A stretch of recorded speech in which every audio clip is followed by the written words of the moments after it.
Another big signing that went down this week was Corbin to the Nationals. Now, it seemed like Corbin had his pick of places that he wanted to go. Why do you think he picked Washington? Well, I think the obvious answer is $140 million is the reason that he picked Washington. That would, yeah, that would sway most people. Probably not Machado or Harper, but just about anybody else. 140 million, very good deal for Patrick Corbin. He was telling people, or his agent was, John Courtwright, that they were looking for the Darvish deal. Darvish got 6 for 126. Corbin is the top pitcher on this market, or at least the perception is that he is the top pitcher. It's interesting. Going into the year, he had a career ERA of 4.12 and a career WHIP of 137, something like that. And that would not have translated to $140 million. But he had a big season, threw 200 innings exactly, and I think he struck out 240 or thereabouts. And that's something that people think about. The velocity is big, spin rate, all that stuff, plus the strikeouts.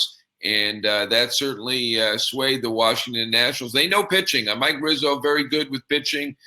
He also came from the Diamondbacks. And right now they've got a front three of Scherzer and Strasburg and Corbin. And it's hard to see too many teams matching that. Maybe the Mets with DeGrom and Syndergaard and Wheeler, the way Wheeler pitched at the end of last year. And if you look at the ERAs, the Mets threesome is actually better. It's a 2.6 ERA to Washington's 3.0 for last year. But I think a lot of people would side with Washington basically based on the pedigree. And Corbin for number 3 starter, that's pretty darn good. But right now, Washington's got $525 million in contracts for those 3 pitchers. And it's going to be interesting to see if they're able to add Bryce Harper after spending now up to $525 million on 3 pitchers. They do have the richest owner in baseball. I haven't seen the bank accounts, but that's the word.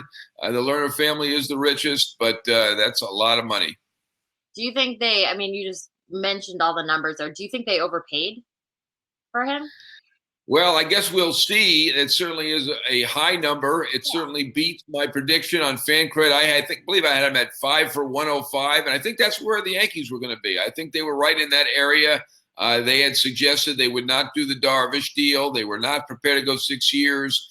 They were not going to go more than 5, and they really weren't on the plan in terms of Corbin's itinerary. He was going to go to Philly and he was going to Washington. And when he got to Washington and met there and he met in Philly, he called Brian Cashman and said, "Can I come up and we'll have a visit?"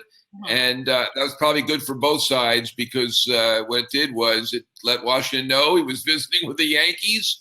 And the Yankees don't mind driving up the price for somebody else. So it got out that he was visiting. But I don't think at that point, there was any chance that he was going to be a Yankee. As we look back on it, the word is now that Cashman told him that we were thinking 4 to 5 years and 17 to 20 million. So at the top, that's 5 years and 100 million, and that's 40 million. Not too many times are the Yankees outbid by 40 million. Very rare that I can recall that happening, but this is one of those rare cases.